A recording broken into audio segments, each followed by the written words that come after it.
Welcome to Sylvia Stingray. Hey guys, welcome back to my channel. It's me, Sylvia, your Yuri Manhwa translator. Guys, good morning. Let me present you the new chapter of Wind Kiss the Moon. I'm Sing Mei Liao Liao, the side character, chapter 5. So here it is. Let's read the story. Back to Shangyi. Right now, she was looking on her phone. Tang Wang Ting is taking a picture the models that she been fixed the dress. Well, right now, Shani, she was still talking to her friend. How is it? She wanted me to go to the stage for the final. But I refused. You can reject people with your front foot and ask them for something with your back foot. Why does she suddenly want you to come on stage? Well, right now, she got interrupted talking to Dwabao. The model finally came into the stage. Looking at her, said wow. Well, the model's dress, it's really suits on the model. Instead of arranging the final of the popular model, it was used an emergency plan. Peiyu's idea was really unique. Did you not see the intentions behind this? Or she was happy see it come to the fruition.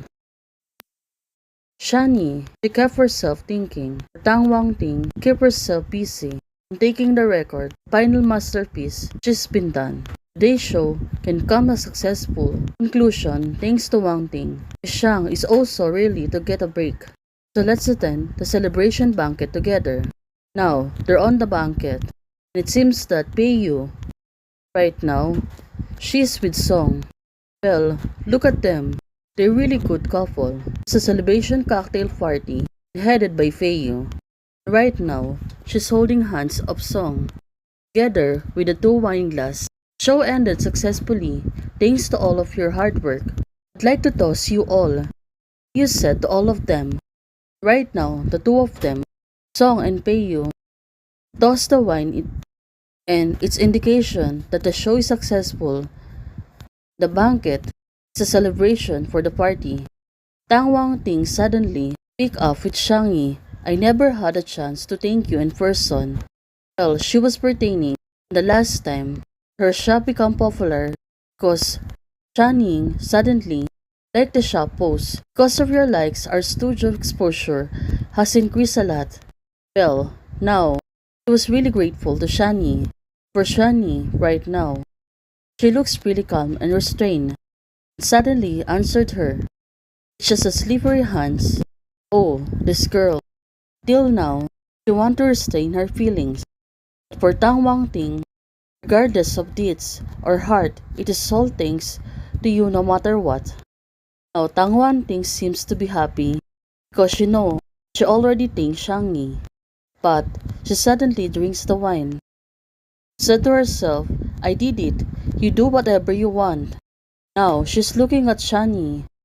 Shangyi, she looks really calm. Drinking a wine. Shangyi is looking at her right now. Well, look at her. Seems to be she is thinking something. Looking at Tang Wang Ting like that, it's like she also want to drink wine. But suddenly, got interrupted. Suddenly, the waiter has an accident, and right now, the wine is going to spill on the floor. Looking at it, let's hope there's no harm on Tang Wang Ting. Wine falls down on the floor, and it seems that it was really near on the foot of Tang Wang Ting. But luckily, it didn't fall on her feet. Tang Wang Ting, to her surprise, moved backwards and suddenly will fall down. Luckily, she got grabbed by Shangyi on the back. Now, looking at the back, Tang Wang Ting, now she is seeing Shangyi was holding her back. Well, it was good. And it seems that she really liked it. Well, what a mischievous. On the other hand, what about Shangyi? Suddenly, she was blushing. And now, her face is becoming red. Looking at her, she looks really concerned. Tang Wang Ting, she might fall down. The waiter said sorry. There were too many people and I didn't notice. Doesn't matter. Came here suddenly. Well, looking at it, waiter is really apologetic to Tang Wang Ting. Thanks God, no one is harmed. Tang Wangting, when she came back to herself, said to Miss Shang, Miss Shang, thank you. Well, Miss Shang said, the final model wearing the dress you saved is Wafang, popular model from a QM group. Remember guys, it was Wafang, the girlfriend of Rensing, Song Yu's best friend. Should be able to realize that the sprained model and the torn skirt are not accident.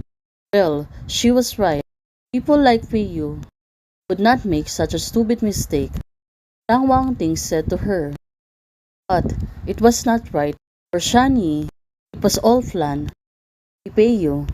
Jin Duabao told me that you are as pale as chrysanthemum and don't like to argue. Although I have only seen you twice, eyes tells me that you are very ambitious.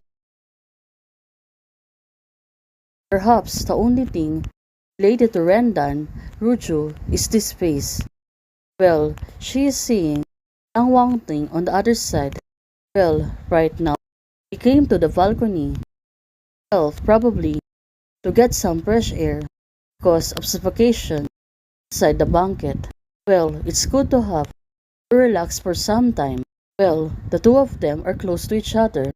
Wang Ting said, I am designer. Essentially, I am also businessman. It is normal for businessman to pursue profits. Of course, businessman thinking, I need to get profits. Never play clowns in front of smart people. What's more, I have never said that I am a person who neither fights nor grabs. Well, she was right. She was really a smart girl. That's why right now, Shani, she looks fascinated over her. Shani said to her that you are very smart. Even though Fei Yu is a smart person, also, this Tang Wangting girl, she was really smart. Suddenly said to her, can we add on WeChat? Said last time, there's a chance in the future. Hope we can cooperate again. And Shani accepted her. Well, let's see then. Shani said to herself, smart and beautiful woman, and arouse curiosity so easily. So right now, her curiosity and Tang Wangting, she become really fun on her. Well, at this moment, Tang Yi, it seems that she looked like a drunk already. Well, this is not good. Her friend said to her, don't get drunk. Set notes and label remark. People are as pale as chrysanthemum. Well, she's pertaining Tang Wangting. So, Shani, she will never get drunk. Abao is not here with her. So, there's no one who could attend her. But let's hope Tang Wangting can save her. Hey guys, thank you for watching. If you like the video, please don't forget to like, share, and subscribe. And do comments and turn on the notification bell to keep you posted on my daily updates. Bye!